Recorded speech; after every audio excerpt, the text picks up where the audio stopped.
coming up to the roundabout, and we're good to go. Just accelerate again, haven't touched the brake at all. And that's how nice and comfortable this car is to drive. I'm really enjoying it. And I have to say, it's been a long time since I've had a car that has put such a smile on my face and that I've wanted to drive. A couple of times now I've just gone out in the car.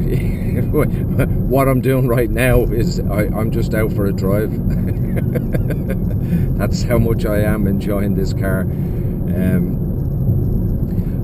Another thing I have found, I have to constantly watch my speed, because the car is so quiet, and obviously you don't have petrol or diesel engine revving. You don't have that audible hint of your speed, so I do have to kind of constantly keep checking the speedometer to make sure I'm not going over the speed limit. And just, if you see here, just gone into regen, slowing the car right down, foot totally off the accelerator, down to 20 kilometers an hour. There's nothing coming, haven't touched the brake, and just carry on. And you can see how quickly, without even accelerating hard, how quickly the speed picks up again. You know, it just really is so nice and smooth to drive this car. But I haven't. I know there was somebody put up a question there on the last video asking me if I had driven at night with lights on and that, you know, and I obviously would you still get the range, and I haven't. I haven't done that much night driving.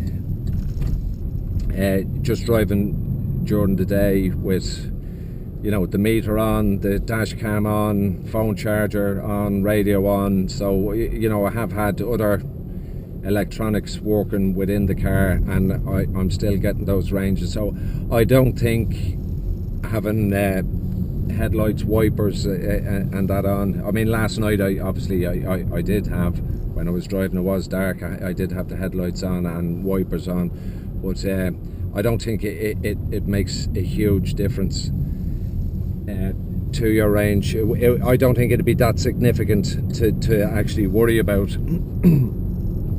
But it does seem to be the number one thing that people do question, you know, when you say, when I tell them, you know, that I've gotten an EV, and the number one thing they ask is, oh well, what's the range like, you know? And I have to say, it's absolutely fantastic. And there's just, you know, on the bypass here, I have been using the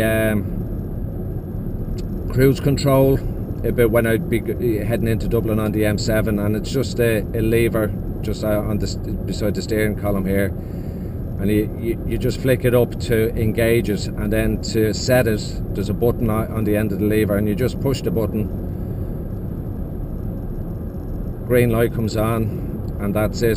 So they're set at 78 kilometers an hour, and it'll stay at that. And then if you want to slowly pick up the speed, you just push the lever upwards, pushed it up twice there, it'll accelerate me up to 80 kilometers an hour.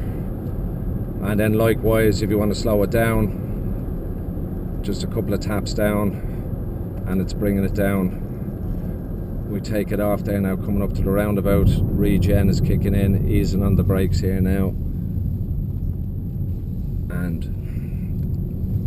just back on the throttle, and it's just so quiet. You know, all I can hear is the tires on the road, bit of wind, and just a slight hum of the motor, but it's very faint. You know, it's just so quiet and smooth and comfortable. It's really is an enjoyable car to drive. So anyone that's thinking about going EV, I'd say, yeah, do it. I mean, coming out of Dublin, I went up to Dublin to work today, and after just over 4 hours. I had done one fare for €9, so I decided to call it a day and come home. You know, unfortunately, it looks like could be heading for another lockdown, which I know none of us want to hear, but with this Delta variant, it's messing things up again, you know. But such is life, such is life. But yeah, anyone who's thinking, I drove past a petrol station there today, and you know, diesel was up to 143.9, petrol was 153.9. I think as more and more EVs and hybrids come on the road and there's less demand, I think the price is just going to keep going up and up.